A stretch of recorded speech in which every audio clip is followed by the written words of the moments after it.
Sometimes the darkest moment of your life becomes the doorway to everything beautiful that follows. Sometimes a stranger's kindness is the only thing standing between you and losing hope forever. Clara Hastings once ruled Wall Street. She had power, money, and respect. Then a scandal destroyed everything. Now she stands on a bridge in a small town, ready to end it all. That's when Dean Carter walks by with his little girl. He's broke, working nights at a diner, but he sees her pain. He says 3 words that change both their lives. Come with us. What happens when someone who had everything must learn to live with nothing and discovers that love doesn't come from what you own, but who you become? Before we jump back in, tell us where you're tuning in from, and if this story touches you, make sure you're subscribed, because tomorrow I've saved something extra special for you. 6 months earlier, Clara Hastings had commanded the 32nd floor of the Meridian Tower like a general surveying her empire. From her corner office, she could see Central Park stretching toward the horizon, a green oasis amid the concrete jungle she had conquered through sheer determination and ruthless intelligence. The mahogany desk that dominated her office had hosted merger discussions worth billions, and the awards lining her walls testified to a career that had redefined what it meant to be a woman in finance. At 35, Clara was the youngest senior partner in Hastings, Associates' 100-year history. She had built her reputation on an ability to see opportunities where others saw only risk, to turn failing companies into profitable ventures through strategic restructuring and visionary leadership. Her engagement to Marcus Wellington, heir to a pharmaceutical fortune, had been the final jewel in a crown that seemed unshakable. The photograph on her desk showed them at the Metropolitan Opera Gala, Clara resplendent in a midnight blue gown that cost more than most people earned in a year. Marcus stood beside her, tall and distinguished, the perfect complement to her ambition. They had been planning a wedding that would have been featured in every society magazine from New York to London. But that was before the FBI raids, before the accusations of embezzlement and insider trading, before Marcus's hurried statement to the press, distancing himself from her with the cold efficiency of a surgeon excising diseased tissue. Before the board meeting where her own partners, men she had considered friends, voted unanimously to suspend her pending investigation.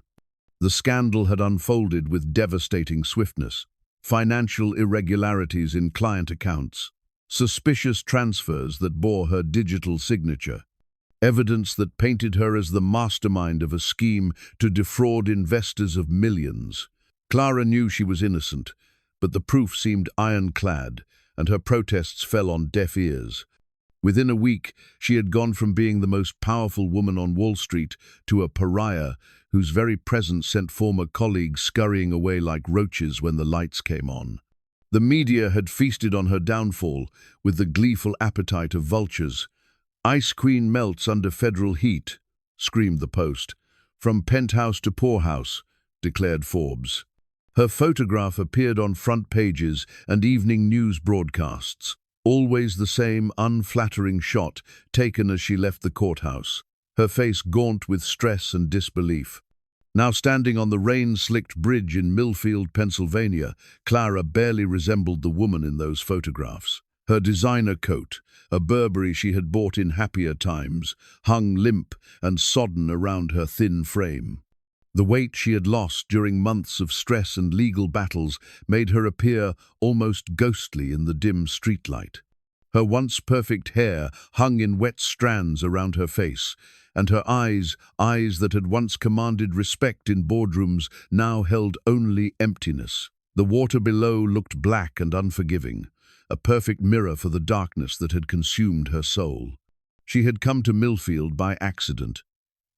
If accident was the right word for a journey that had begun with a desperate flight from New York and ended with her rental car breaking down in this forgotten corner of America. With her credit cards frozen and her bank accounts tied up in litigation, she had been stranded in a place that seemed to exist outside of time. The sound of footsteps on the wet pavement behind her broke through her reverie. She turned to see a man approaching through the rain, a small child bundled in his arms. He was tall but not imposing, with the kind of lean build that spoke of physical work rather than gymnasium membership. His dark hair was damp with rain, and his clothes, jeans, work boots, and a worn jacket marked him as someone who belonged to this world of small-town America that was so foreign to her experience. The child in his arms appeared to be sleeping, her small face peaceful despite the storm. She clutched a stuffed elephant, its grey fabric faded from countless washings. The man's arms held her with the careful tenderness of someone who understood that the most precious things in life were also the most fragile. "Rough night," he said, his voice carrying a gentleness that surprised her. There was no judgment in his tone, only a quiet understanding that made something inside her chest tighten with unexpected emotion. Clara tried to speak, but found her voice caught in her throat. She managed only a nod, not trusting herself to form words that wouldn't dissolve into the tears she had been holding back for hours. "I'm Dean," he continued, shifting the child slightly to keep the rain off her face. "This is Lily. We live just across the bridge." He paused, studying Clara's face with eyes that seemed older than his years. "You look like someone who could use a warm place to wait out the storm." There was something in his expression that reminded Clara of her grandfather, the only person in her family who had ever looked at her with unconditional acceptance.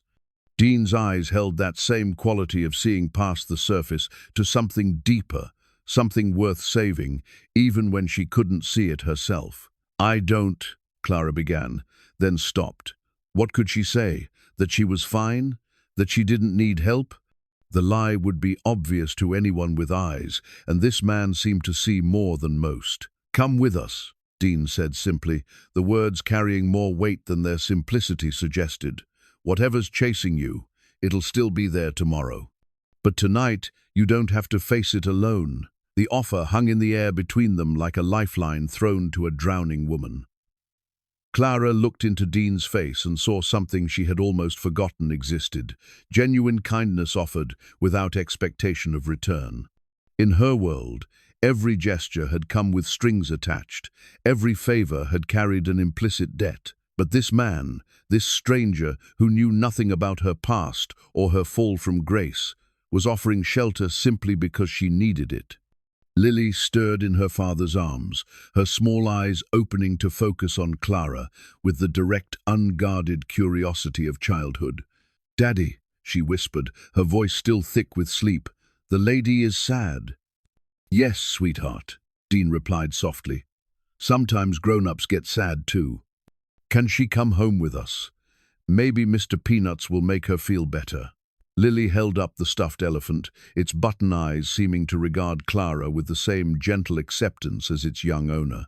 The simple innocence of the gesture, a child offering her most treasured possession to comfort a stranger, broke something loose inside Clara's chest. The tears she had been fighting finally came, not the dramatic sobs of movie heroines, but the quiet, steady weeping of someone who had been carrying too much weight for too long. Dean didn't try to comfort her with empty words or awkward pats on the shoulder. He simply waited, holding his daughter and letting Clara's grief run its course like a fever that needed to break before healing could begin. When the tears finally subsided, Clara wiped her face with the back of her hand and looked up at this man who had appeared like an answer to a prayer she hadn't known she was praying. "I don't have anything to offer you," she said, her voice hoarse. "I can't pay for—" "Did I ask for payment?" Dean interrupted gently. "Some things aren't about money, they're about being human." The concept was so foreign to Clara's experience that she almost laughed. In her world, everything had been about money, making it, investing it, using it as a weapon or a shield. The idea that someone would help her simply because she needed help seemed almost absurd. But as she looked at Dean and Lily, at the way they stood together against the storm with their quiet strength and simple decency, she began to understand that she had stumbled into a different kind of world entirely, a world where a stuffed elephant named Mr. Peanuts might indeed have the power to heal, where a stranger's kindness could be offered without conditions, where the measure of a person had nothing to do with their net worth. "Okay," she whispered, the word carrying more courage than any decision she had ever made in a boardroom. "Thank you." Dean smiled, and for the first time in months, Clara felt something other than despair. It wasn't hope, not yet, but it was the absence of hopelessness, a small crack in the wall of her anguish through which light might eventually find its way. As they walked across the bridge together, Clara pulled her sodden coat tighter around her shoulders. The designer garment that had once been a symbol of her success now felt like a costume from a play she no longer remembered how to perform. Behind them, the dark waters continued their eternal flow, but Clara no longer heard their call. Instead, she heard the soft sound of a child's breathing and the steady footsteps of a man who had chosen kindness over indifference. The rain continued to fall, but somehow it no longer felt like the end of the world. The morning brought an awkward awakening. Clara found herself on a couch that had seen better decades, wrapped in a quilt that smelled faintly of lavender and childhood memories. The apartment was small, smaller than her walk-in closet had been, but it possessed a warmth that her penthouse had never managed, despite its expensive heating system. Sunlight filtered through curtains that had been mended more than once, casting gentle patterns on walls adorned with crayon drawings and photographs held in place by mismatched frames. The living room flowed into a kitchen, separated only by a breakfast bar worn smooth by years of use. Everything spoke of a life lived with care rather than abundance. The newspaper on the coffee table caught her attention, its headline making her stomach clench. "Hastings scandal deepens. Where is the Ice Queen now?" Her photograph stared back at her from the front page, a reminder of the world she had fled and the reputation that would follow her wherever she went. The article was brutal in its assessment, painting her as a master manipulator who had betrayed the trust of everyone who had believed in her. She was studying the damning words, trying to reconcile the criminal it described with the woman she knew herself to be, when small footsteps padded into the room. Lily appeared in pajamas decorated with dancing bears, Mr. Peanuts tucked securely under one arm. Her hair stood at impossible angles, and her eyes held the bright curiosity of a 2-year-old encountering something new. "Good morning," Clara said softly, unsure of the proper protocol for greeting a toddler. In her previous life, children had been exotic creatures glimpsed occasionally at charity events, well-dressed accessories to their parents' success. Lily regarded her solemnly for a moment, then climbed onto the couch beside her with the fearless determination that seemed to be her natural state. "Are you still sad?" she asked, settling Mr. Peanuts on Clara's lap with ceremonial gravity.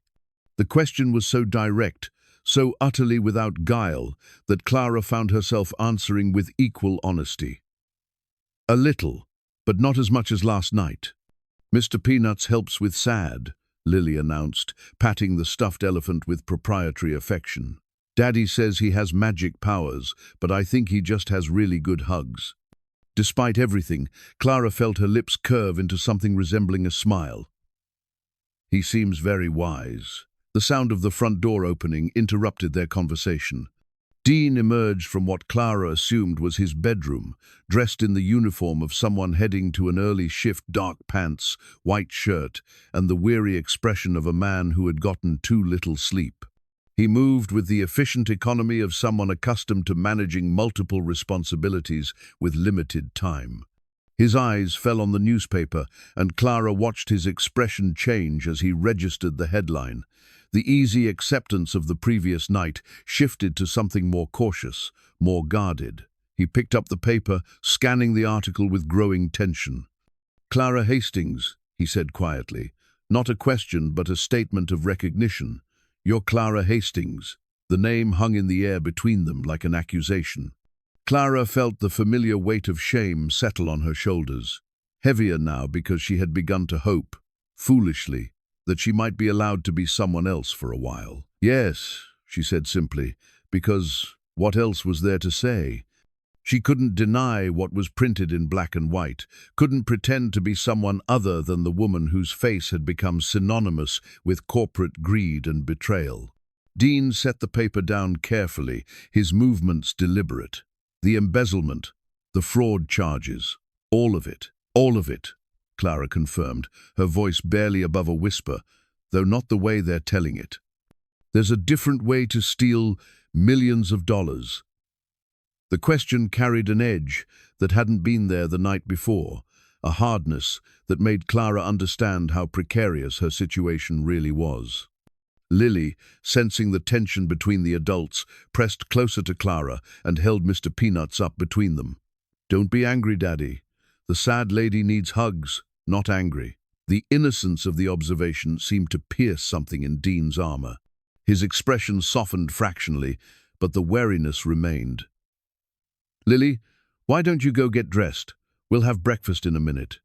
The child obeyed with the cheerful compliance of someone who trusted that adults would sort out their complicated feelings while she attended to the more important business of choosing between her favorite T-shirts.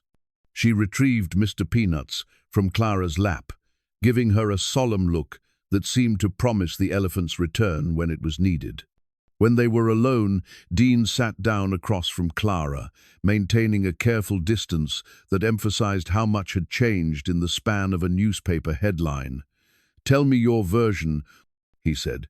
"Help me understand how someone accused of stealing $30 million ends up on a bridge in Millfield." Clara closed her eyes, gathering the strength to relive the nightmare one more time. "My business partner, Richard Morrison, was the one moving money. He'd been doing it for years, skimming from client accounts and covering his tracks by manipulating the digital records. When the federal investigation started getting close, he needed a scapegoat. And you were convenient. I was perfect. I'd been the public face of the company, the one making the big deals and taking the credit for our success. Richard stayed in the background, handling the books, managing the technical side. When the evidence started pointing in his direction, he made sure it pointed at me instead." Dean's expression remained skeptical. "You're telling me you had no idea millions were disappearing from accounts you were responsible for?" "I trusted him." The words tasted like ashes in her mouth. "We'd been partners for 8 years. I thought I knew him. I thought." She stopped, unwilling to voice the depth of her naivety. The signatures, the authorization codes, the digital trail, he had access to everything. He used my credentials to cover his theft, and when the time came, he destroyed the evidence that would have cleared me. Where is he now? The Cayman Islands, last I heard. Beyond the reach of extradition, living on the money he stole while I became the face of corporate crime. Clara's voice carried the bitter taste of betrayal, a wound that had gone deeper than the loss of money or reputation. The worst part is that some of the victims were people I cared about, pension funds, family trusts, people who believed in me enough to entrust their futures to my care. Dean studied her face, searching for signs of deception or self-pity. What he found instead was a bone-deep weariness that spoke of someone who had been carrying an impossible burden. "Why didn't you fight it? Hire lawyers, private investigators?" I tried. But Richard had been planning this for years. He'd poisoned relationships, planted evidence, made sure that anyone who might have helped me had reasons to doubt my innocence. My own fiancé believed the lies. My partners voted to suspend me. The media trial was over before the legal one even began. The apartment felt smaller suddenly, the walls closing in, as Clara relived the systematic destruction of everything she had built. The betrayal had been surgical in its precision, leaving her isolated and defenseless against accusations that seemed ironclad. "So you ran." "I ran," Clara admitted.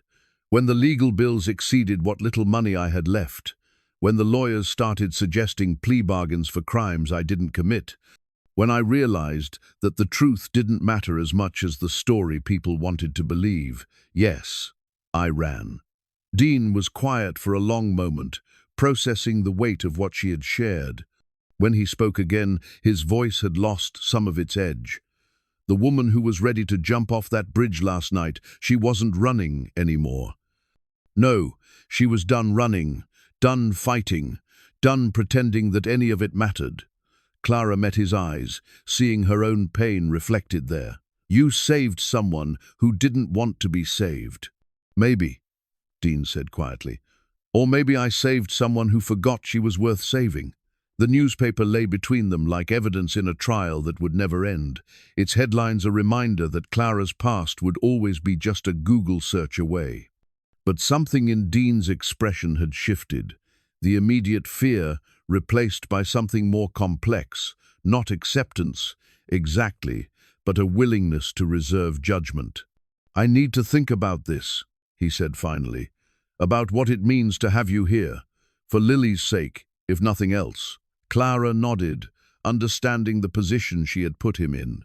A single father couldn't afford to be careless about the people he brought into his daughter's life. Especially someone carrying the kind of baggage that came with federal charges and media notoriety. I understand if you want me to leave, she said. I never meant to bring this into your home. Where would you go? The question highlighted the stark reality of her situation. With her accounts frozen and her credit destroyed, with no friends willing to risk association and no family who would take her calls, she had nowhere to turn. The bridge last night hadn't been a dramatic gesture, it had been the logical conclusion of a woman who had run out of options. I don't know, she admitted. Dean sighed, running a hand through his hair. 24 hours, he said. You can stay for 24 hours while we figure this out, but if you're lying to me, if any of this puts my daughter at risk, I understand. Clara felt a mixture of gratitude and terror at the reprieve. One day, to prove that she was worth the risk he was taking, that the woman who had lost everything might still have something to offer. The newspaper crinkled as Dean folded it away, but its damage was done. The comfortable anonymity of the previous night had been stripped away, replaced by the harsh light of recognition. Clara Hastings was no longer a mysterious stranger in need of shelter. She was a woman whose fall from grace had been splashed across headlines, whose very presence carried the taint of scandal. But for now, for the next 24 hours, she had a chance to prove that she was more than the sum of her failures. The newspaper clipping had revealed her past, but it didn't have to define her future. The 24 hours stretched ahead of Clara like a test she wasn't sure she could pass. Dean had left for his morning shift at the diner, taking Lily to the neighbor who watched her during his work hours. Before leaving, he had shown Clara where to find coffee, toast, and the basic necessities of survival in his modest home. His instructions were polite but distant, the easy warmth of the previous night replaced by careful consideration. Clara found herself alone in an apartment that felt both foreign and strangely comforting. She wandered through the small space, taking inventory of a life lived with intentional simplicity. The furniture was second-hand but well-maintained, each piece chosen for function rather than fashion. Books filled improvised shelves, classic novels, mixed with parenting guides and technical manuals from Dean's previous career. A framed photograph on the side table showed a younger Dean with a woman whose smile radiated joy and whose hand rested protectively over her pregnant belly. This had to be Sarah, the wife Dean had lost. Clara studied the image, seeing in it a happiness so pure it made her chest ache. The woman looked nothing like her, where Clara was sharp angles and calculated elegance. Sarah had been soft curves and natural warmth. But there was something in her eyes, a depth of character, that spoke of someone who had found meaning in simple things. Clara's attention was drawn to a chain around Dean's neck in the photograph, something she hadn't noticed in person. At the end hung a simple gold wedding band, not his, but hers. He still wore his wife's ring, keeping her memory close to his heart, even as he navigated the complicated landscape of single parenthood. The discovery hit Clara with unexpected force. This man who had shown her kindness was still grieving his own losses, still learning to live with the absence of someone who had clearly been the center of his world. Yet he had found the strength to reach out to a stranger in despair, to offer shelter when he had every reason to protect what remained of his fractured family. She moved to the kitchen, attempting to make herself useful by washing the few dishes in the sink. The simple task proved more challenging than expected. When had she last washed a dish by hand? Her penthouse had boasted a dishwasher that could clean a full place setting in minutes, operated by staff who ensured she never had to concern herself with such mundane tasks. The plate slipped from her soapy hands, shattering against the linoleum floor in a crash that seemed to echo through the quiet apartment. Clara stared at the broken pieces, seeing in them a metaphor for everything she touched. Even this simple act of gratitude had resulted in destruction. She was on her hands and knees, carefully collecting the shards, when the front door opened. A woman in her 60s entered with the confidence of someone who had been given a key and the expectation of using it. She was compact and efficient, with silver hair pulled back in a practical bun and eyes that missed nothing. "You must be the mysterious woman who has the whole neighborhood talking," the woman said, surveying the scene with the calm assessment of someone accustomed to minor disasters. "I'm Martha, Dean's neighbor and the owner of the diner where he works nights." Clara felt heat rise in her cheeks. "I'm sorry," I broke. "A plate," Martha interrupted, producing a small broom and dustpan from seemingly nowhere. "Happens to the best of us. Dean's lost more dishes to that sink than he cares to admit. Man can handle a grill like a professional, but put him in front of a wash basin, and he's all thumbs." Together, they cleaned up the broken ceramic, Martha's efficiency, making quick work of Clara's clumsy accident. As they worked, Clara found herself studying this woman who moved through Dean's space with the familiarity of family. "You've been helping him," Clara observed. "Since Sarah died," Martha confirmed without sentiment. "Dean's proud, likes to think he can handle everything alone. But a man working nights and raising a toddler well, sometimes pride has to take a back seat to practicality."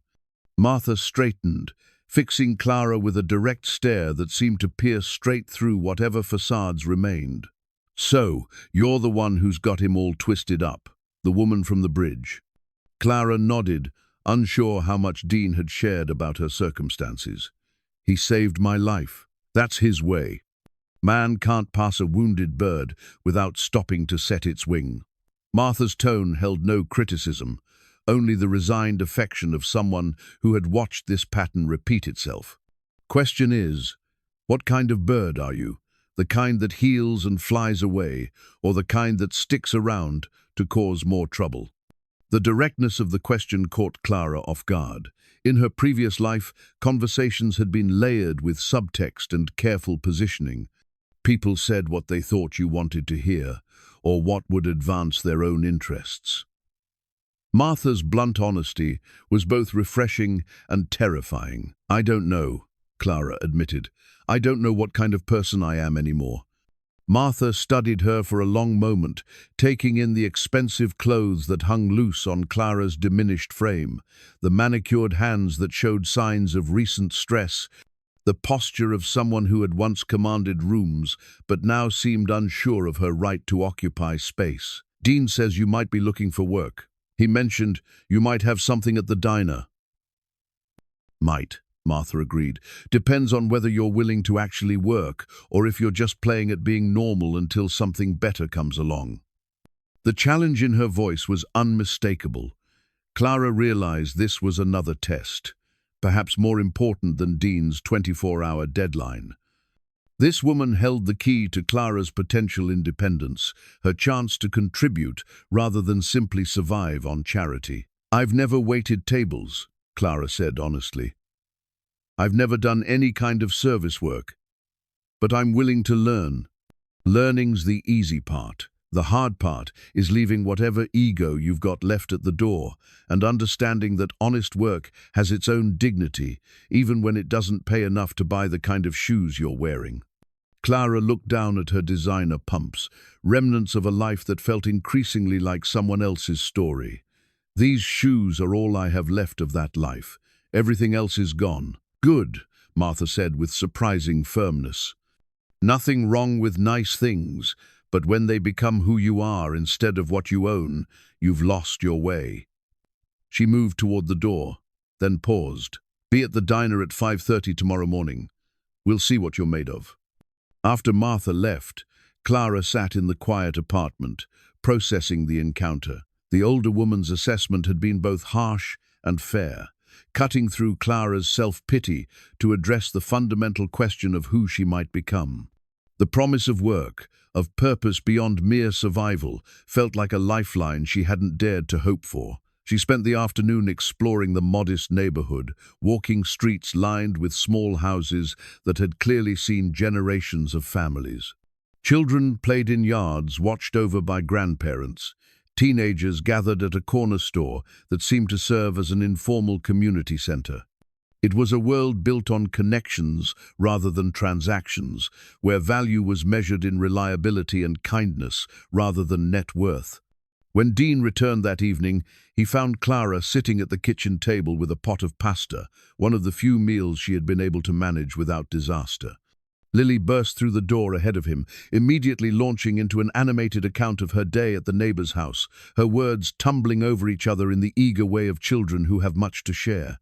"The sad lady is still here," Lily announced with obvious pleasure, climbing onto Clara's lap with the same fearless affection she had shown from the beginning. "Her name is Clara," Dean corrected gently, but Clara caught the slight relaxation in his posture. The fact that she was still there, still trying to make herself useful rather than simply waiting to be rescued, seemed to register as a point in her favor. "Martha came by," Clara said, accepting Lily's enthusiastic hug while maintaining eye contact with Dean. "She offered me a chance to work at the diner, and I start tomorrow morning." Dean nodded slowly, and Clara saw something shift in his expression. Not trust, not yet, but a cautious optimism that she might be more than just another responsibility he couldn't afford to take on. The wedding ring on its chain caught the kitchen light as he moved, a reminder that his capacity for love came with the knowledge of loss. Clara found herself wondering what it would take to prove herself worthy of the chance he was giving her, and whether she had the strength to become the person this new life demanded. Clara's first day at Martha's diner began before dawn with a humbling revelation. She had no idea how to be poor. The simple act of getting ready for work became a careful calculation of resources she had never needed to consider. Her designer clothes, while beautiful, were completely inappropriate for kitchen work. Dean had quietly left out one of his old t-shirts and a pair of jeans that hung loose on her diminished frame, held up by a belt pulled to its tightest notch. The walk to the diner took her through streets still shrouded in pre-dawn darkness, past houses where working families were beginning their daily routines. Porch lights illuminated glimpses of ordinary lives, coffee brewing, lunches being packed, children being roused for school. Clara found herself envying the mundane predictability of it all, the quiet dignity of people who knew where they belonged in the world. Martha's diner occupied a corner lot that had clearly seen better decades, its neon sign flickering with the persistence of something too stubborn to quit. Inside, the decor spoke of function over form: vinyl booths patched with tape, laminate counters worn smooth by countless elbows, and coffee machines that looked like they belonged in a museum but still produced decent brew. "You're on time," Martha observed, looking up from the prep work that had clearly been underway for hours. "That's promising. Can you count to 6? "Yes." "Good. Tables are numbered 1 through 6. Orders go to the kitchen on green tickets, drinks on blue. Coffee gets refilled without being asked. Water glasses never go empty. And the customer is always right except when they're wrong, which is most of the time." Martha handed Clara an apron that had seen countless washings. "Questions?" Clara tied the apron strings, feeling like she was donning the costume for a role she had never auditioned for. "What if I mess up?" "You will. Everyone does. The trick is to mess up fast, fix it faster, and learn from it." Martha's expression softened slightly. "Dean told me a little about your situation." Whatever brought you here, whatever you're running from, that's your business. But while you're in my diner, you're part of my team. That means you show up, you work hard, and you treat every customer like they matter. Can you do that?" The question carried weight beyond its simple words. It was about more than serving coffee and taking orders. It was about rebuilding her sense of purpose from the ground up, finding dignity in work that her former life would have considered beneath notice. "I can try. Trying's a start. Now, first lesson, coffee service. Most important skill you'll learn here." The next few hours passed in a blur of spilled orders, confused table numbers, and the growing realization that waitressing required skills Clara had never developed. Multitasking, spatial awareness, the ability to read people quickly, all of it felt foreign to someone whose previous work had involved analyzing spreadsheets and negotiating contracts in quiet conference rooms. Her first real test came with the breakfast rush, when the diner filled with construction workers, early shift factory employees, and retirees who treated their morning coffee like a social event. Clara watched Martha navigate the chaos with the grace of a conductor leading a symphony, somehow managing to take orders, deliver food, and maintain conversation with a dozen different customers simultaneously. "Table 4 wants their eggs over easy, not scrambled," Martha called out, sliding past Clara with practiced efficiency. "Table 2 needs more coffee, and the gentleman at the counter asked specifically for you to take his order." Clara turned to see a man in his 70s seated at the far end of the counter, his weathered hands wrapped around a coffee mug. He wore the careful dignity of someone living on a fixed income, clean clothes that had been mended multiple times, shoes polished despite their age, and the quiet patience of someone who had learned to make small pleasures last. "What can I get you this morning?" Clara asked, approaching with the order pad Martha had pressed into her hands. "Just the coffee, miss, but I wanted to thank you." Clara paused, confused. "Thank me? For being here, for giving Martha the help she needs." His eyes held the kindness of someone who had seen enough of life to recognize struggle when he encountered it.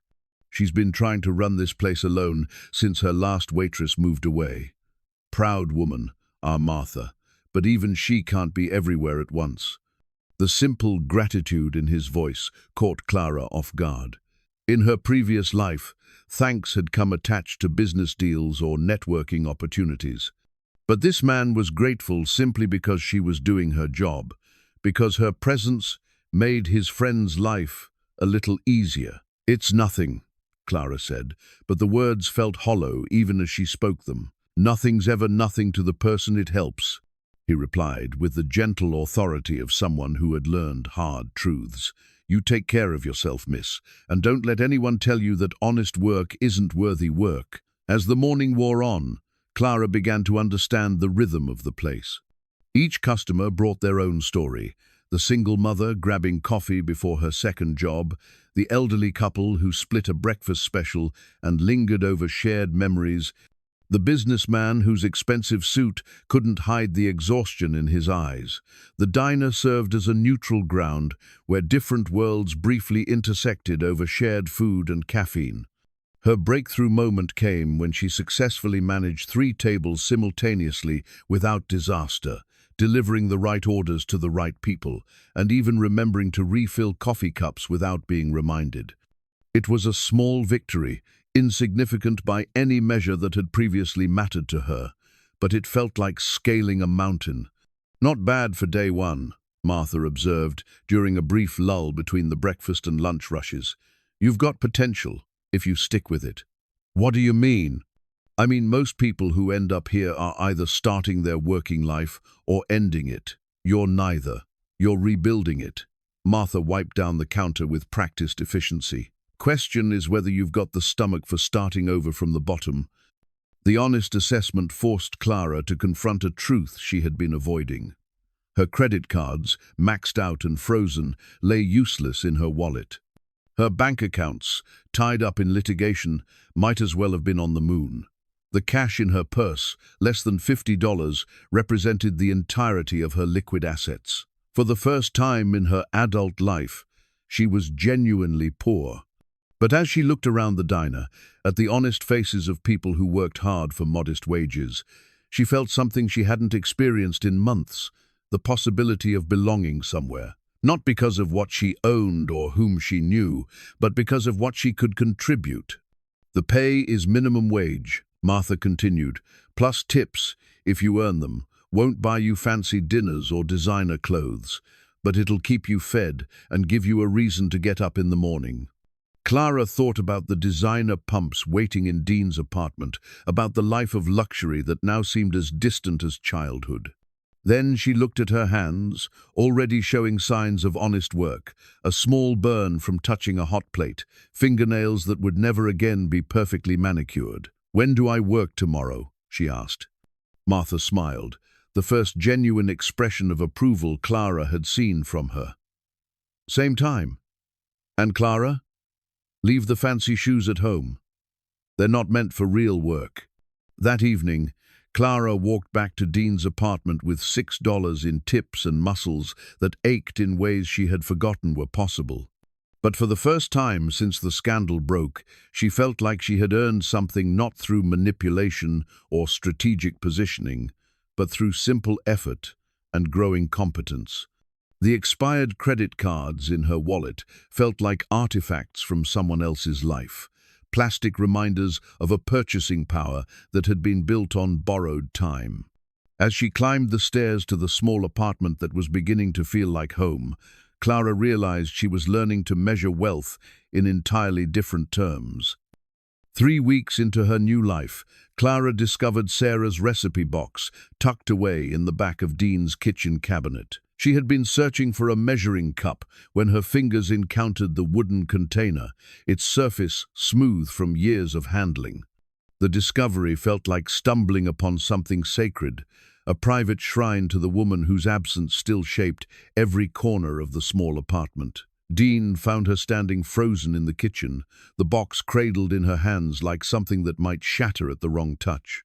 His expression shifted through surprise, pain, and something that might have been relief as he took in the scene.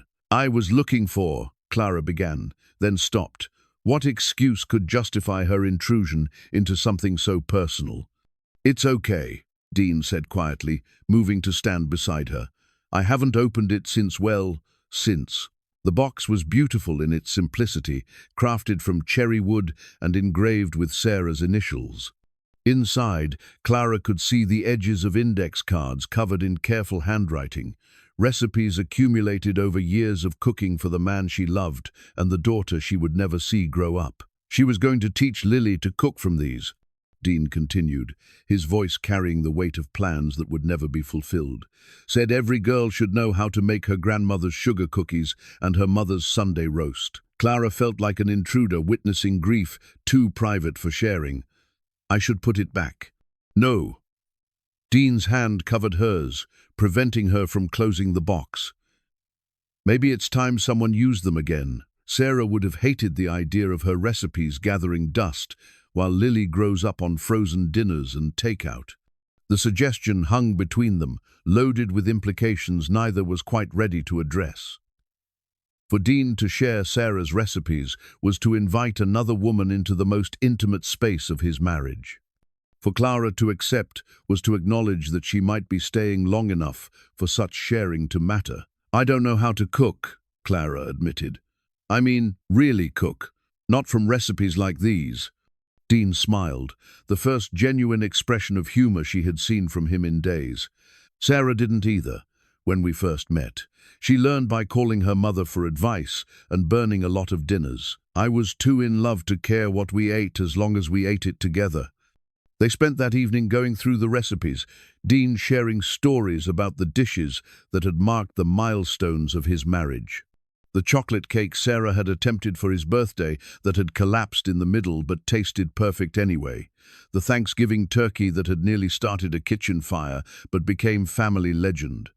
The simple pasta sauce she had perfected during her pregnancy, the only thing that didn't make her nauseous. Each recipe came with a memory, and Clara began to understand that she was being trusted with more than cooking instructions. She was being allowed to glimpse the foundation of Dean's happiness, the partnership that had defined his adult life until tragedy redefined everything. "This one," Dean said, pulling out a card covered in Sarah's neat script, "was her grandmother's meatloaf. Lily won't eat anything else on Sundays. I've been buying frozen ones from the grocery store, but they're not the same." Clara studied the recipe, noting the careful annotation Sarah had made. "Extra onions for flavor," one note read. "Dean likes it with brown gravy." Another addition. "Lily's favorite, let her help mix." "Would you like me to try making it?" Clara asked carefully. "I'd like that. We'd both like that." The first attempt was a disaster. Clara had misread the measurements, confused tablespoons with teaspoons, and forgotten to check the oven temperature. The meatloaf emerged resembling a charcoal brick, filling the apartment with smoke that set off the detector and sent Lily into peals of delighted laughter.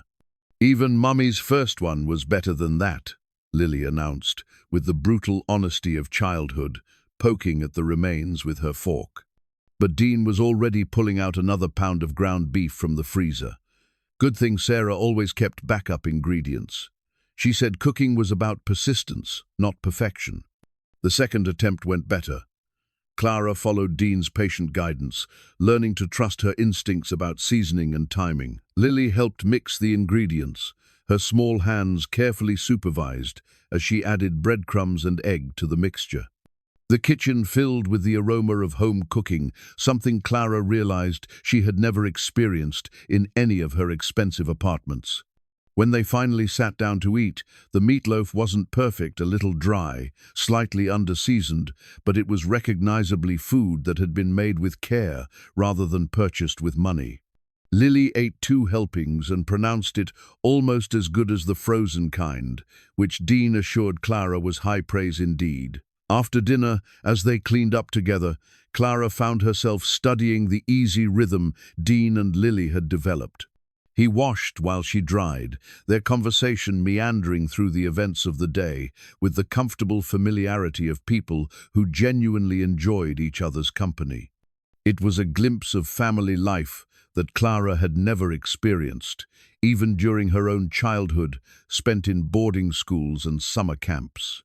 "Daddy," Lily said, standing on a step stool to reach the dish towel, "does this mean Clara is staying forever?" The question caught both adults off guard. Dean's hands stilled in the soapy water, while Clara felt her breath catch in her throat. Forever was a concept neither of them had dared to consider, their relationship still measured in days and weeks rather than anything approaching permanence. "What would you think about that?" Dean asked carefully.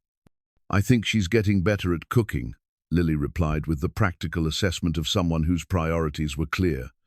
"And Mr. Peanuts likes her. He told me so." Dean's eyes met Clara's across the kitchen, and she saw in them the same mixture of hope and terror that she felt in her own chest. They were both walking on ground that felt increasingly solid, but remained unmapped, building something neither had planned, but both were beginning to need. "We'll see, sweetheart," Dean said finally. "Some things take time to figure out." Later that evening, after Lily had been tucked into bed with Mr. Peanuts and a story about brave elephants who helped lost princesses find their way home, Clara and Dean found themselves sitting on the couch with cups of coffee that had grown cold while they talked. "Thank you," Clara said, "for sharing the recipes, for sharing her with me." "She would have liked you," Dean replied, and Clara understood that this was both a gift and a challenge. To be measured against the memory of someone so clearly beloved was daunting, but to be found worthy of comparison was its own form of acceptance. "How can you be sure?" "Because you're trying to become someone better than you were." Sarah always believed that was the most important thing about a person, not where they started, but where they were willing to go. Dean's fingers found the chain around his neck, touching the ring that kept his wife's memory close. "She would have seen what I see." "And what's that?" "Someone who's learning that the best things in life can't be bought.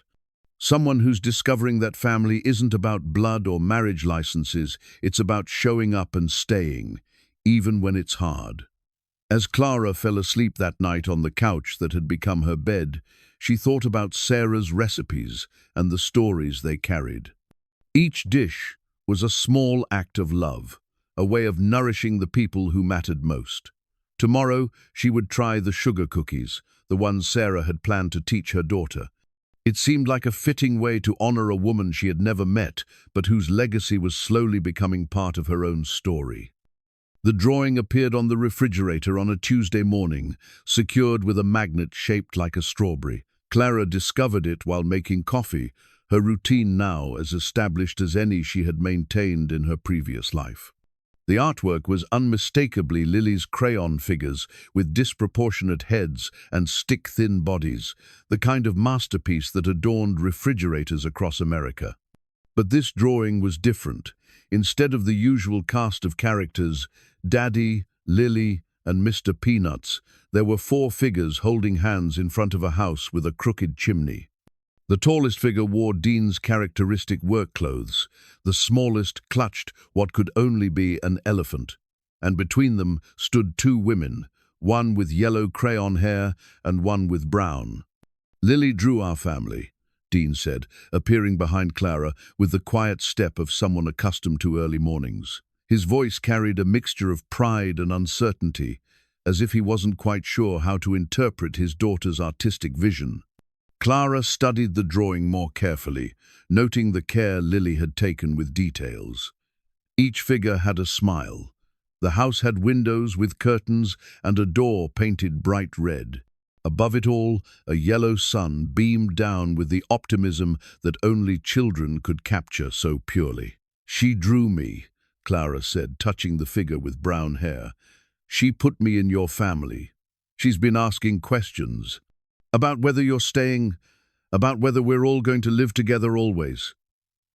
Dean poured coffee into 2 mugs, his movements precise despite the early hour. "I haven't known what to tell her." The conversation they had been avoiding for weeks suddenly felt inevitable.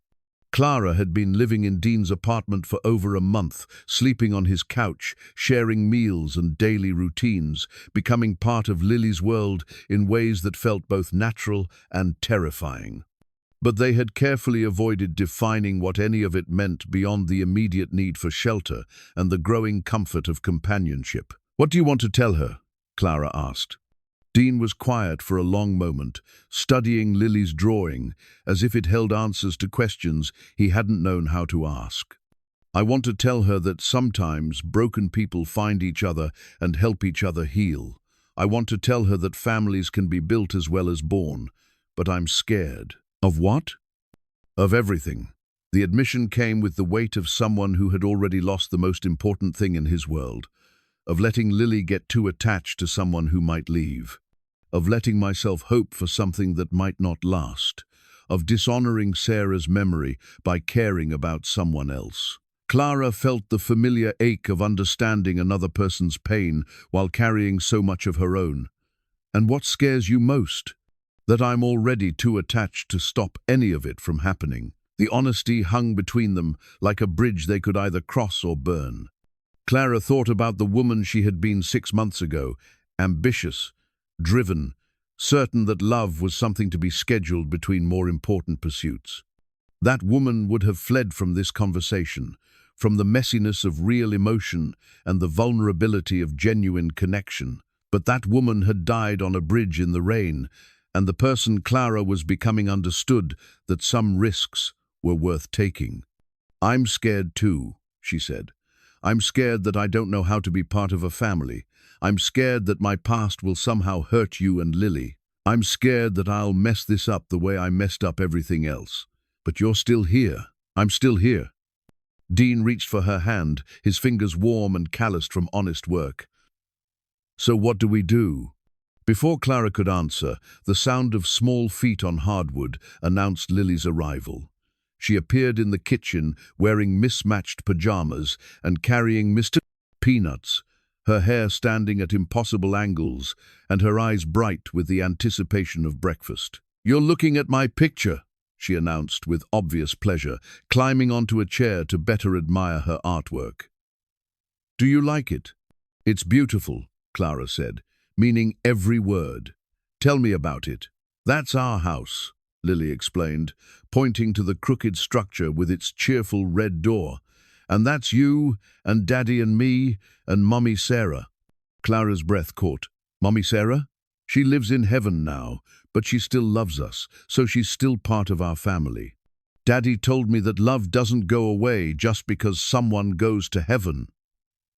Lily pointed to the yellow-haired figure with the matter-of-fact certainty of childhood. And you're here now, so you're family too.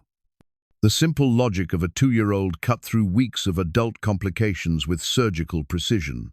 In Lily's world, love was additive rather than exclusive. There was room in her heart for the mother she had never known and the woman who had stumbled into their lives seeking shelter.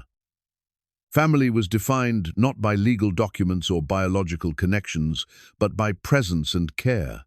Dean's eyes met Clara's, and she saw in them the same wonder she felt at their daughter's wisdom, because that's what Lily was becoming, their daughter, not through any formal arrangement, but through the daily accumulation of shared moments and mutual affection. Are you going to stay forever? Lily asked, direct as always. Clara looked at the drawing, at the family Lily had imagined into existence with crayons and construction paper. She thought about the life she had lost and the life she was building, about the difference between having everything and having enough. I'd like to, Clara said carefully, if that's what everyone wants. I want it, Lily declared immediately. And Daddy wants it too. He told Mr. Peanuts when he thought I was sleeping. Dean's face reddened, but he didn't deny his daughter's revelation. Mr. Peanuts is a good listener. The best, Lily agreed solemnly. He says you should probably kiss Clara now, because that's what people do when they want to be a family. The suggestion hung in the air, with the weight of childhood innocence and adult possibility. Clara felt her heart hammering against her ribs as Dean stepped closer, his hand still holding hers, his eyes asking permission for something they both wanted, but neither had dared to name. Is that what you want? He asked quietly. Yes, Clara whispered, surprised by the certainty in her voice. The kiss was soft and careful, full of questions and promises neither of them was quite ready to voice. It tasted like coffee and possibility, like the future they might build together if they were brave enough to try. When they broke apart, Lily was clapping with the enthusiasm of someone whose artistic vision had come to life before her eyes. Perfect. Now we really are a family. Should we have pancakes to celebrate? As they moved through the morning routine of breakfast and preparation for the day, Clara found herself studying Lily's drawing with new eyes. The child had seen what the adults had been too afraid to acknowledge, that they had already become a family in all the ways that mattered. The rest was just paperwork and time. But even as happiness settled around her like a warm blanket, Clara couldn't shake the feeling that their fragile contentment was borrowed time. The world beyond Millfield still held too many unanswered questions, too many people who might shatter their carefully constructed peace. Lily's drawing showed a family complete and secure, but Clara knew that some storms were too powerful to be kept at bay by love alone. For now, though, she allowed herself the luxury of believing in the future a child had drawn with crayons. Tomorrow could bring its own challenges. Today, she was part of something beautiful, something worth fighting to preserve. The legal summons arrived on a Thursday morning that had begun like any other. Clara was making breakfast while Dean got ready for his day shift at the garage. He had recently taken on additional work to help with their growing household expenses. Lily sat at the kitchen table, carefully coloring a picture of a rainbow, while Mr. Peanut supervised from his position of honor beside her juice cup. The knock at the door was sharp and official, nothing like the casual tap of neighbors or the enthusiastic arrival of Lily's playmates. Clara felt a chill of premonition as she approached the door, her stomach tightening with the kind of dread that came from experience with unwelcome visitors. Two men in dark suits stood on the small porch, their expressions professionally neutral. Federal agents? Clara realized immediately, recognizing the particular blend of authority and patience that marked law enforcement officials accustomed to delivering life-changing news. Clara Hastings? The taller agent asked, though his tone suggested the question was merely procedural. Yes, I'm Agent Morrison, FBI Financial Crimes Division. This is Agent Chen. We need to speak with you about the Hastings Associates investigation. Clara's world tilted sideways. Morrison, the same name as her former business partner, the man who had destroyed her life before disappearing to the Cayman Islands. It had to be a coincidence, but the universe seemed to specialize in cruel ironies. We have a warrant for your arrest, Agent Chen continued, producing an official document that felt like a death sentence. You're being charged with conspiracy to commit fraud, money laundering, and obstruction of justice. The words hit Clara like physical blows. Behind her, she could hear Lily humming softly as she colored, blissfully unaware that the fragile world they had built was crumbling around them. Dean emerged from the bedroom, taking in the scene with the quick assessment of someone who had learned to read trouble. What's going on? He asked, moving to stand beside Clara with a protectiveness that made her heart ache. Federal agents, Clara managed, her voice barely above a whisper. They have a warrant. Dean's face went pale, but his hand found Clara's shoulder in a gesture of support that felt like an anchor in a storm. On what grounds? Agent Morrison consulted his notes with bureaucratic precision. New evidence has come to light, linking Ms. Hastings to additional financial crimes. A cooperating witness has provided testimony detailing her role in a conspiracy spanning multiple years. What cooperating witness? Clara demanded, finding her voice, despite the terror that threatened to overwhelm her. Who's making these accusations? Richard Morrison, Agent Chen replied, and Clara felt the floor drop away beneath her feet.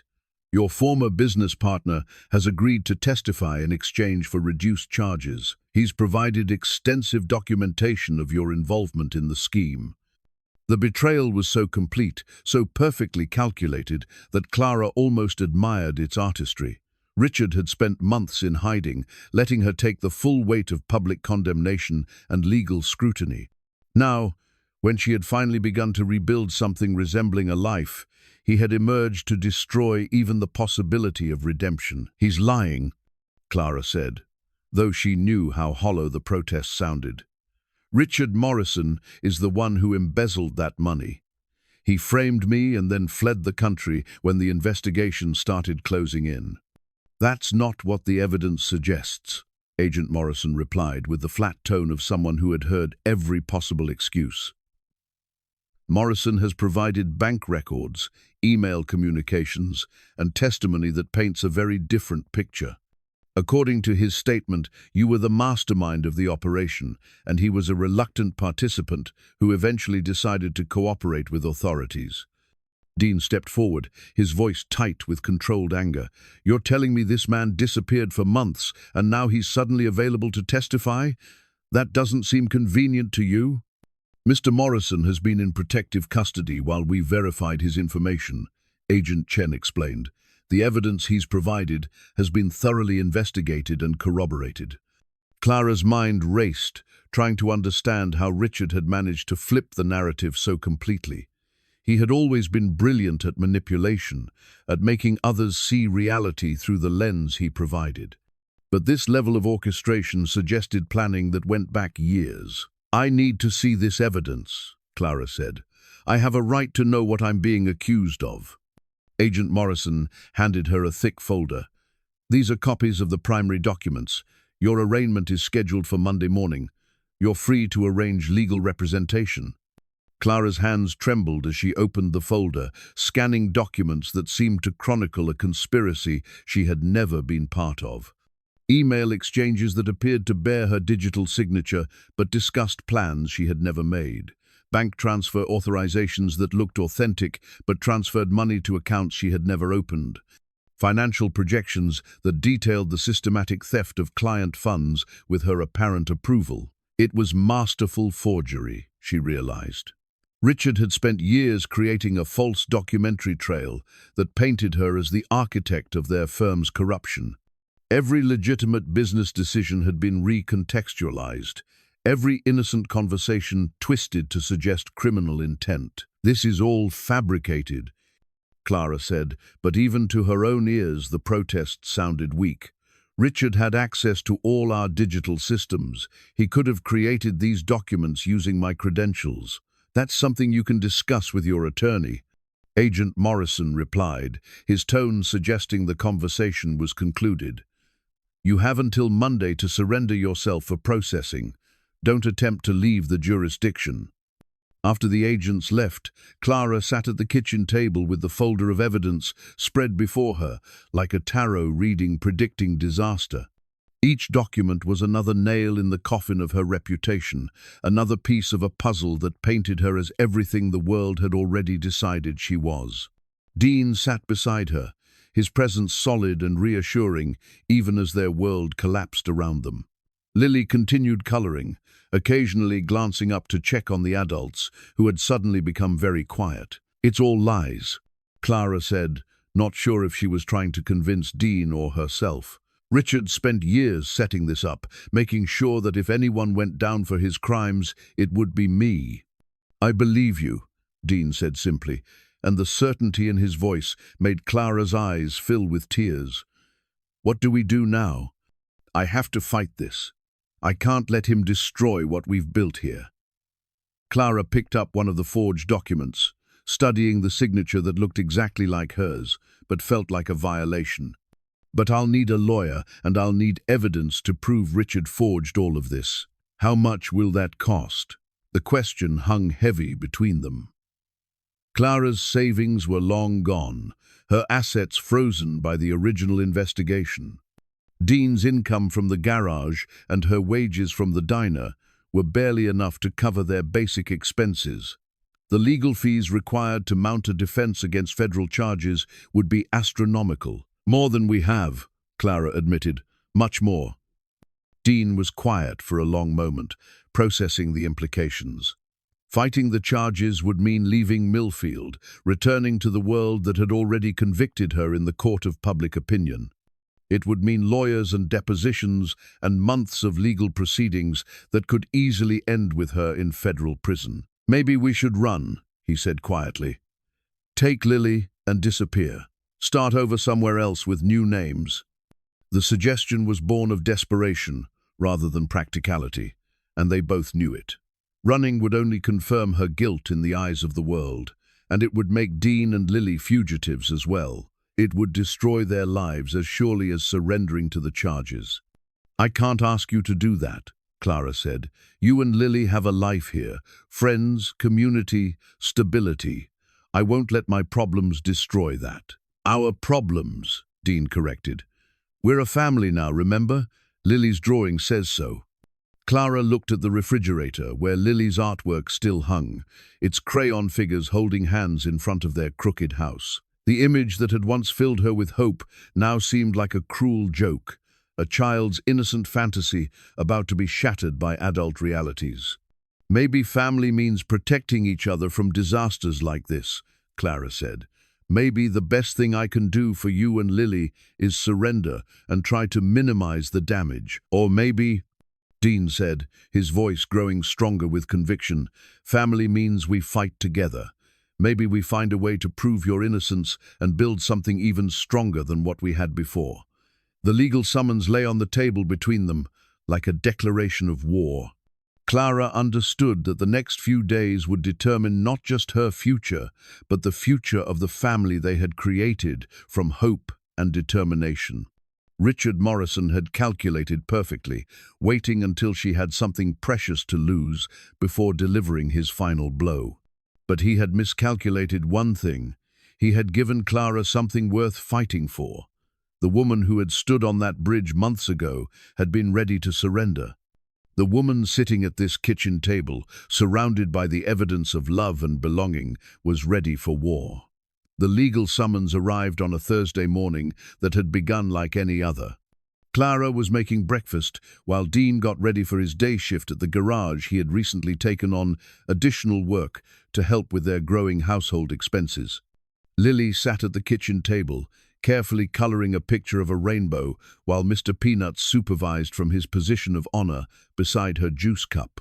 The knock at the door was sharp and official, nothing like the casual tap of neighbors or the enthusiastic arrival of Lily's playmates.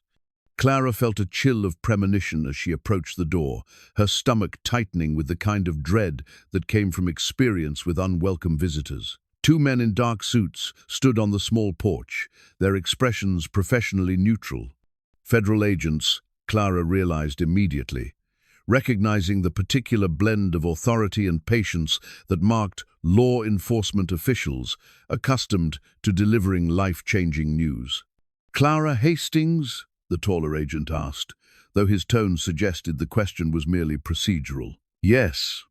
I'm Agent Morrison, FBI Financial Crimes Division. This is Agent Chen. We need to speak with you about the Hastings Associates investigation." Clara's world tilted sideways. Morrison, the same name as her former business partner, the man who had destroyed her life before disappearing to the Cayman Islands. It had to be a coincidence, but the universe seemed... The bus ticket to New York City lay on the kitchen table like a small white flag of surrender. Clara stared at it, memorizing details that seemed both insignificant and monumentally important.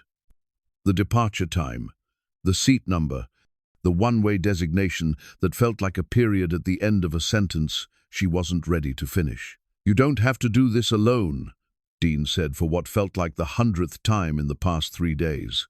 He sat across from her, his coffee growing cold as they wrestled with impossible choices that had no good outcomes. "Yes, I do." Clara touched the ticket with one finger, as if it might bite her. "If I fight this from here, it brings everything into your world. Media attention, legal scrutiny, federal agents treating your home like a crime scene. Lily doesn't deserve that." The past 72 hours had been a whirlwind of desperate planning and painful realizations. Phone calls to lawyers who quoted fees that made Clara's head spin.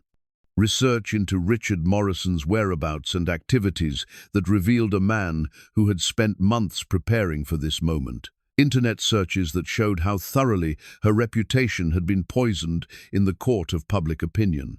But perhaps most remarkably, they had also witnessed something Clara had never experienced before, a community rallying around someone in need. Word of her legal troubles had spread through Millfield with the speed of small-town gossip, but instead of the judgment and condemnation she expected, Clara found herself surrounded by unexpected support. Martha had been the first to arrive, bringing a casserole and a determination that brooked no argument. "This is nonsense," she had declared, setting up residence in their kitchen with the authority of someone who had decided to take charge. "Anyone with eyes can see you're not the type to steal. You can barely manage to serve coffee without spilling it." The elderly gentleman from the diner, Harold, Clara had learned, had appeared next, carrying an envelope thick with cash. "Collection from the breakfast crowd," he explained with matter-of-fact dignity. "We take care of our own here." The money wasn't much by the standards of Clara's former life, but it represented something far more valuable: belief in her innocence from people who had no reason to trust her beyond their own judgment of her character. Even more surprising had been the arrival of Clara's former legal adversaries. Agent Morrison, no relation to Richard, as it turned out, had returned with information that suggested the FBI had their own doubts about the new evidence. "Off the record," he had said, "this whole thing feels orchestrated. The timing, the convenience of Mr. Morrison's sudden cooperation, it doesn't sit right with experienced investigators." "Then why proceed with the charges?" Dean had asked. "Because the evidence, fabricated or not, is compelling enough to convince a grand jury. Our job is to follow where the evidence leads, even when our instincts tell us something's wrong." Agent Morrison had paused, choosing his words carefully. "But if someone were to provide new evidence that contradicted Mr. Morrison's testimony, we'd be obligated to investigate that as well." The suggestion had been subtle but clear. Clara needed to find proof of her innocence rather than simply asserting it. And that meant returning to New York, confronting the ruins of her former life, and somehow uncovering evidence that Richard had been careful to destroy. "I could come with you," Dean offered, not for the first time. Martha could watch Lily for a few days. And leave your job? Miss work you can't afford to miss? Clara shook her head. This is my fight, Dean. You've already given me more than I had any right to expect. Lily appeared in the kitchen doorway, drawn by the serious tone of adult conversation she didn't understand, but instinctively recognized as important. She carried Mr. Peanuts with the solemn ceremony reserved for moments when his comfort might be needed. Are you going away? She asked Clara directly, her 2-year-old intuition cutting through the careful euphemisms the adults had been using. Clara knelt down to Lily's level, accepting the weight of honest conversation with someone too young for anything but truth. I have to go to the big city for a while. Some people are saying I did something bad, and I need to prove that I didn't. But you didn't do anything bad, Lily said, with the absolute certainty of someone who had never learned to doubt her own judgment. You make pancakes and help Daddy, and you read me stories. Bad people don't do those things. The simple logic made Clara's chest tighten with emotion. Sometimes other people don't understand that. Sometimes we have to show them. Lily considered this with the gravity of a philosopher pondering universal truths. Will you come back? It was the question Clara had been avoiding, the one that cut to the heart of her deepest fears. If the case went badly, if Richard's fabricated evidence proved convincing to a jury, she could be facing years in federal prison.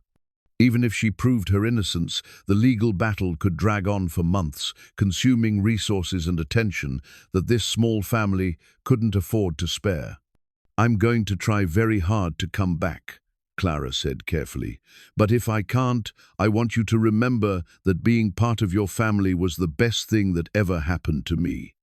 Lily nodded solemnly, then held out Mr. Peanuts. He wants to go with you.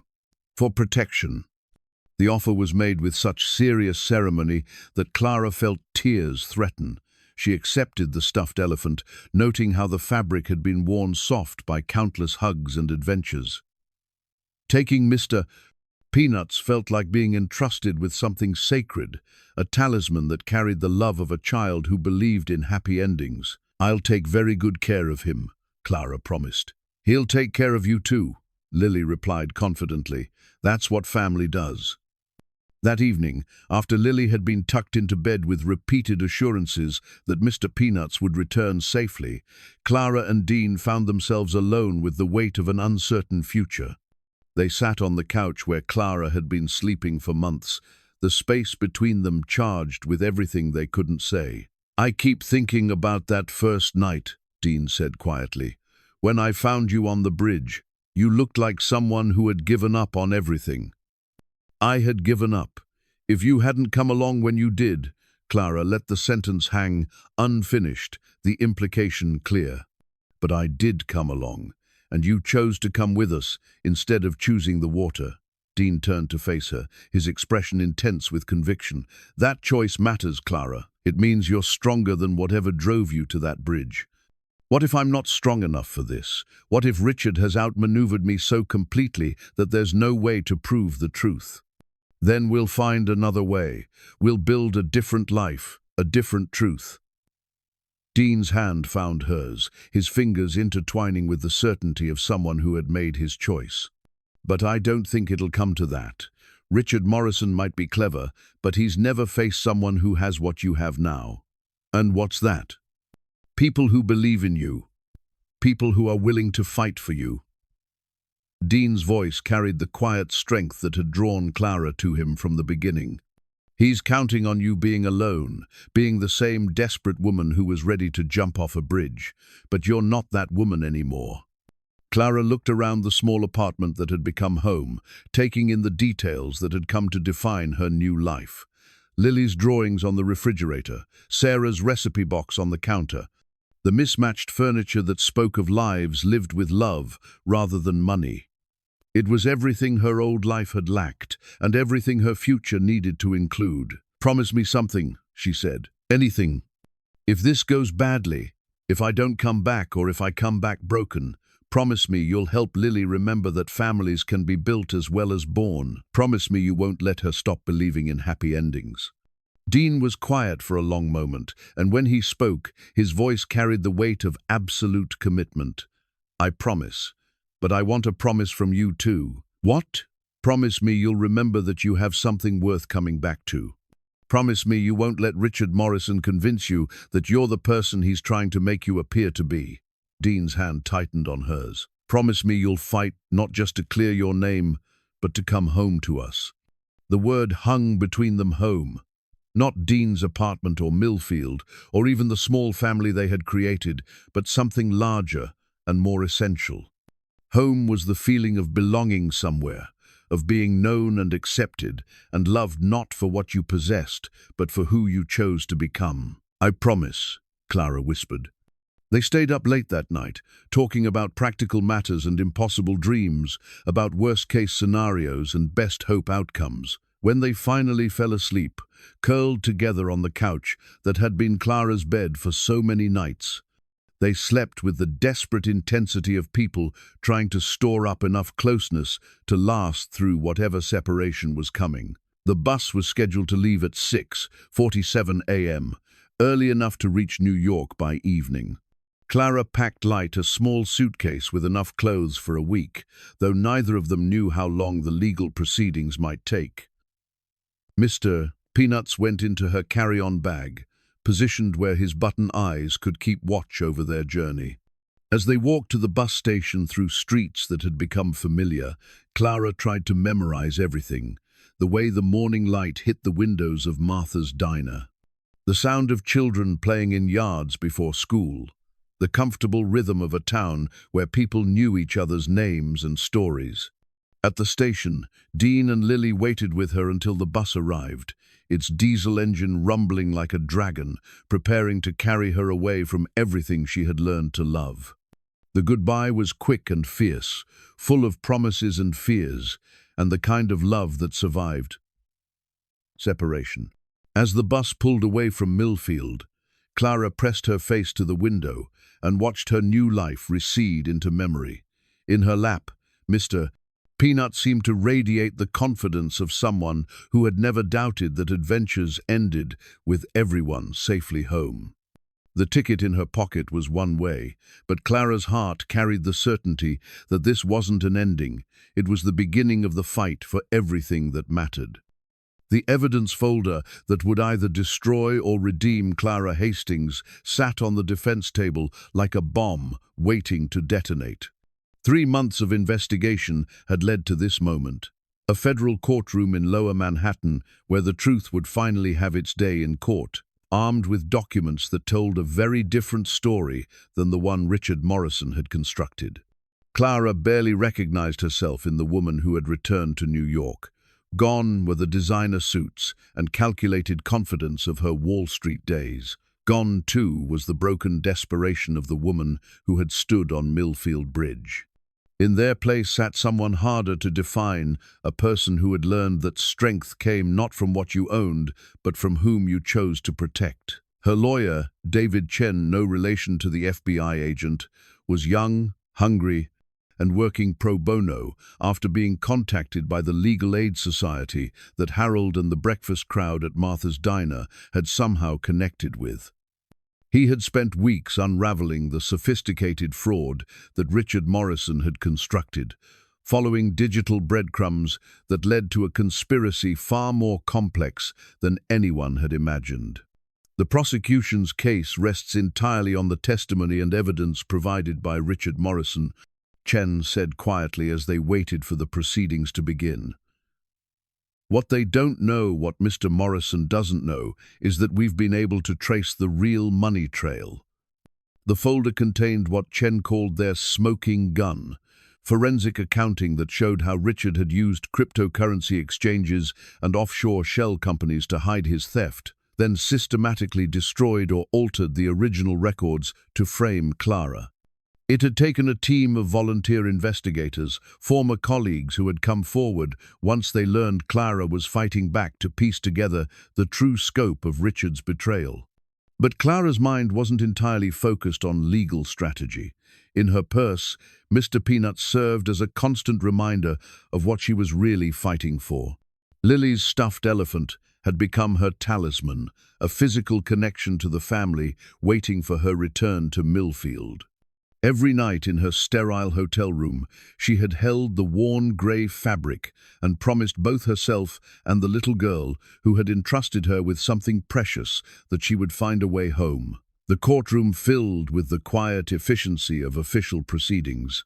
Reporters occupied the back rows, their presence a reminder that Clara's trial had become something of a media sensation, the fall and potential redemption of a woman who had been the poster child for corporate greed. But Clara had learned to tune out the whispers and camera clicks, focusing instead on the faces of the few people who had come to support her.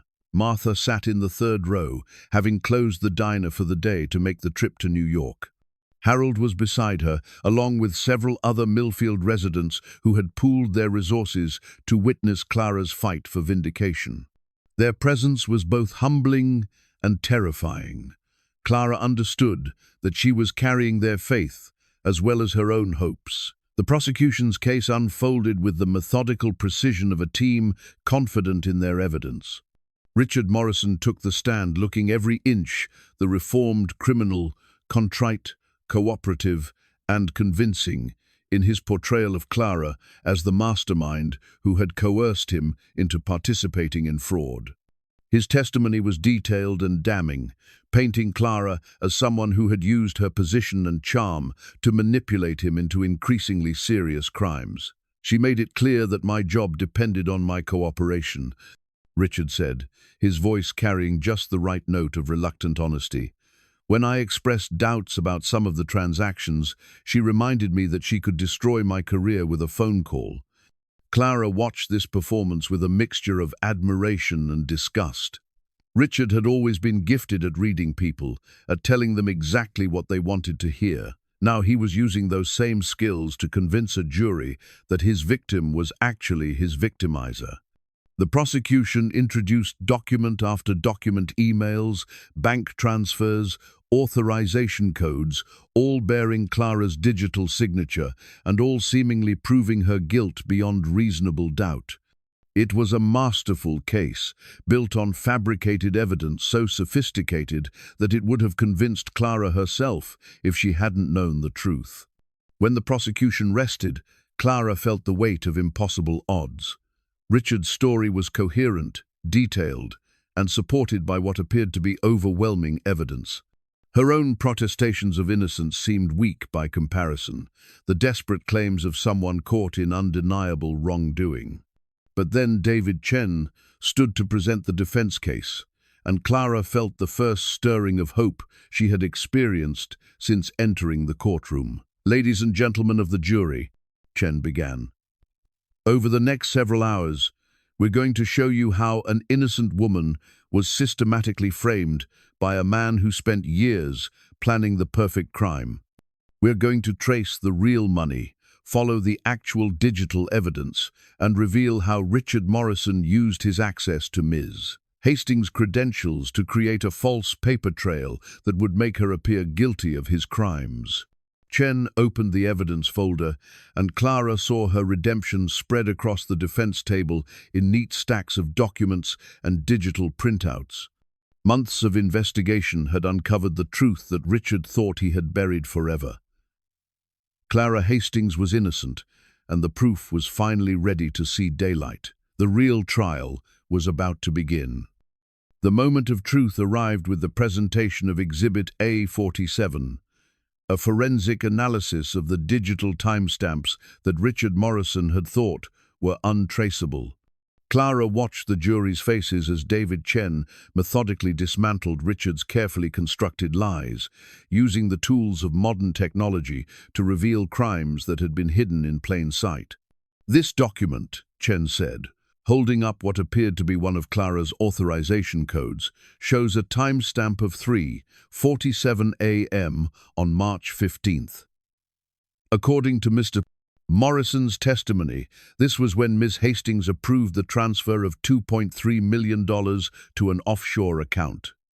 He paused, letting the significance sink in. "But here's what Mr. Morrison didn't know we could prove." Chen activated a laptop connected to the courtroom's display system. Ms. Hastings' keycard records show that she was in her office building at 3:47 a.m. on March 15th. But not at her desk, she was in the parking garage, arriving for an early morning meeting with international clients. The building's security cameras confirm this. The video played on the screen showing Clara entering the parking garage at exactly 3:47 a.m., her car's headlights illuminating the timestamp. It was impossible for her to have been authorizing financial transfers while simultaneously parking her car 3 floors below her office. Clara felt the shift in the courtroom's atmosphere. Skeptical faces began to show doubt, and she could see the prosecution team exchanging worried glances. But this was only the beginning of Chen's methodical demolition of Richard's testimony. Furthermore, Chen continued, forensic analysis of the computer that allegedly sent this authorization shows that it was accessed remotely from an IP address registered to a coffee shop in Georgetown where Mr. Morrison had a standing reservation every Tuesday morning. The evidence continued to mount. Financial records that Richard thought he had destroyed, recovered from backup servers he didn't know existed. Cryptocurrency wallet addresses that traced directly to accounts under Richard's control.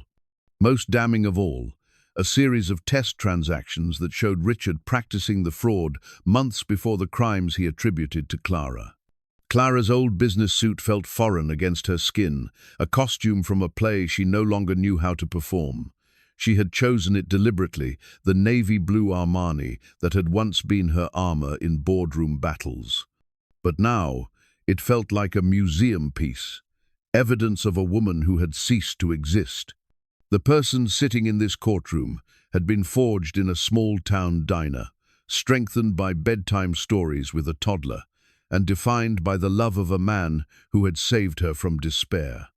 When Chen called Clara to testify in her own defense, she rose with the steady composure of someone who had found peace with the truth, regardless of whether others believed it.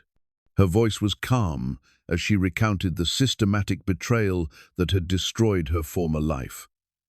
The months of believing she might be guilty of crimes she couldn't remember committing, and the slow realization that someone she had trusted had orchestrated her downfall with surgical precision. "Richard Morrison was my business partner for 8 years, Clara said, meeting the eyes of each juror in turn. I trusted him with access to every system, every account, every aspect of our business. When the investigation began, I assumed we would face it together.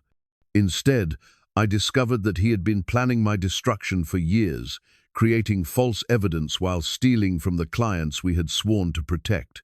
The prosecution's cross-examination was aggressive but ineffective. Clara had learned something in the months since her arrest. The truth required no embellishment, no careful positioning or strategic omissions. She answered every question with the directness of someone who had nothing left to hide. But the real turning point came when Richard Morrison was recalled to the stand for cross-examination. Faced with the forensic evidence that destroyed his timeline, confronted with financial records that proved his guilt, he began to crack under pressure. "You testified that Ms. Hastings coerced you into participating in these crimes," Chen said, his voice carrying the quiet authority of someone who held all the cards. "But isn't it true that you initiated contact with the offshore banking systems 3 months before Ms. Hastings even knew they existed?" Richard's composure finally shattered. "She knew!"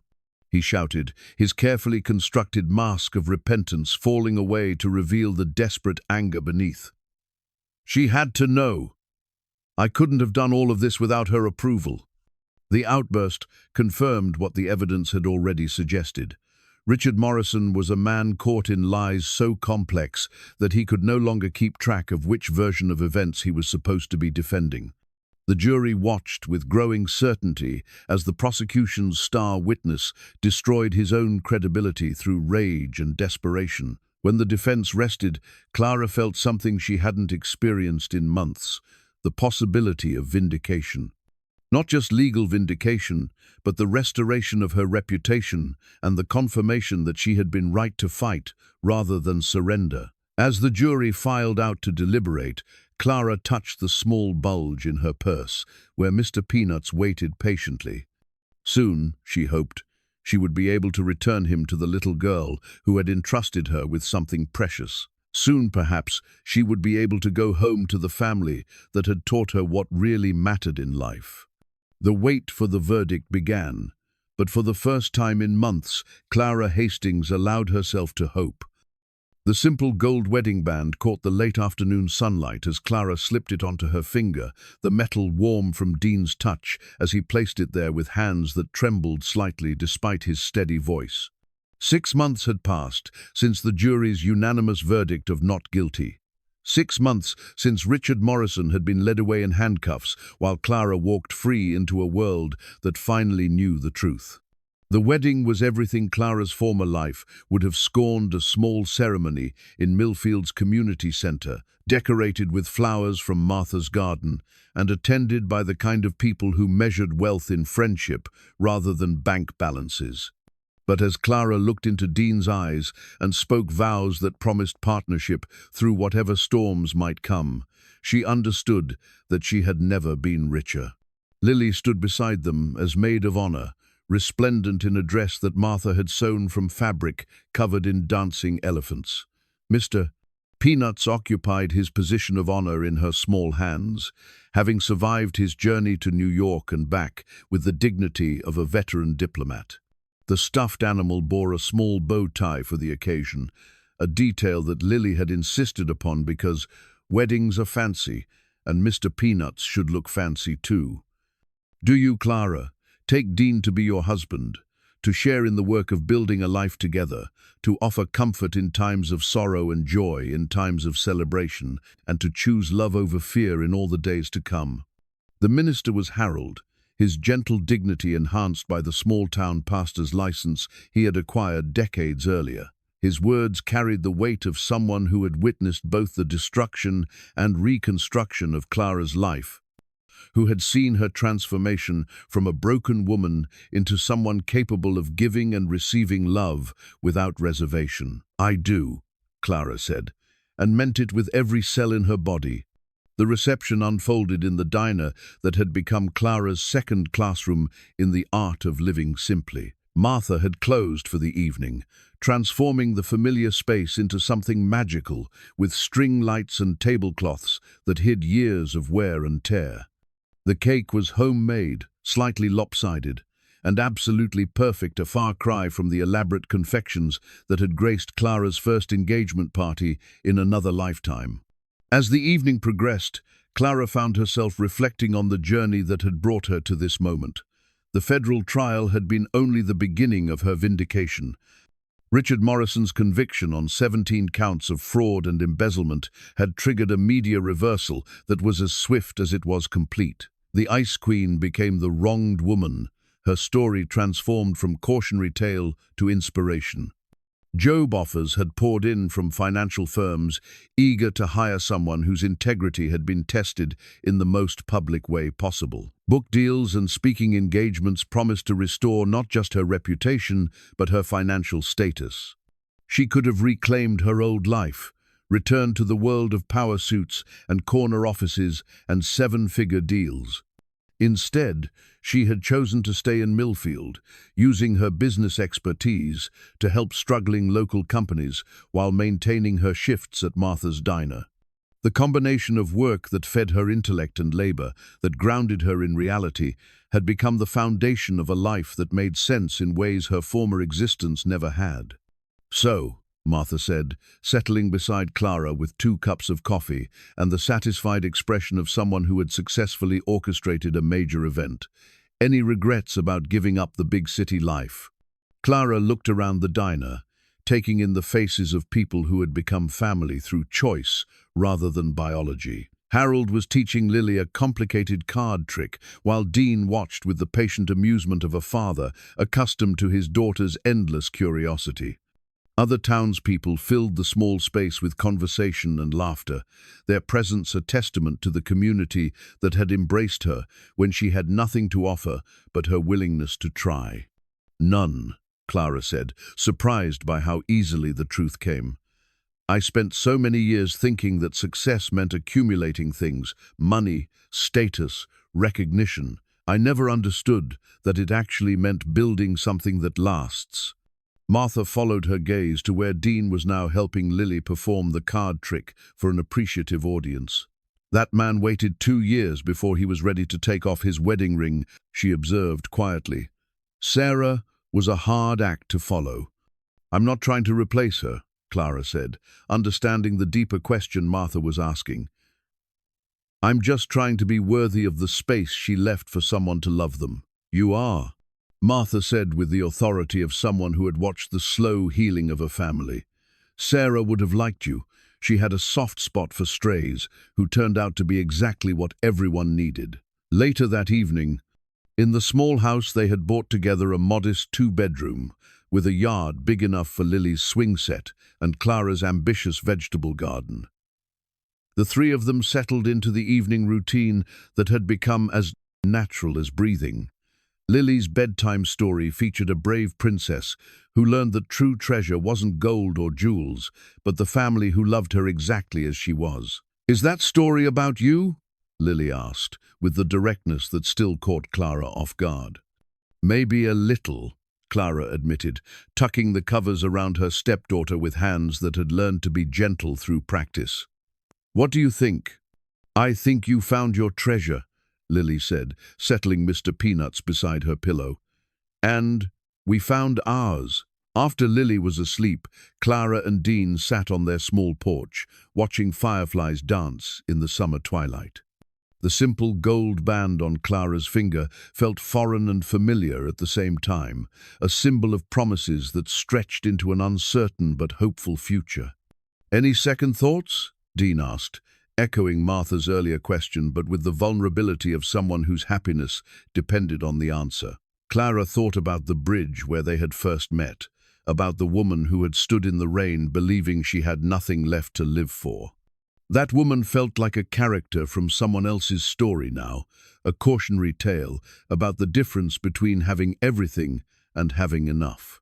Only about waiting so long to realize what I was looking for, Clara said, her hand finding Dean's in the comfortable darkness. I spent years chasing the wrong kind of success. What's the right kind? Clara considered the question, thinking about Sarah's recipe box in their kitchen, about Lily's drawing still hanging on their refrigerator, about the community that had rallied around a stranger and made her one of their own. The kind that survives when everything else gets taken away, she said finally. The kind that's built on who you choose to become, rather than what you manage to acquire. A year later, Clara would stand in the same spot on Millfield Bridge, where Dean had first found her, but this time she wouldn't be alone. Beside her would be a young woman, maybe 25, with the hollow-eyed desperation of someone who had lost everything that had once defined her worth. Clara would recognize the look immediately, having worn it herself not so long ago. Rough night, Clara would say, her voice carrying the gentle authority of someone who had walked this same dark path and found her way back to the light. The young woman would nod, not trusting herself to speak, and Clara would do what Dean had done for her, offer shelter without conditions, extend grace without judgment, and provide the lifeline that only someone who had been saved could truly understand how to throw.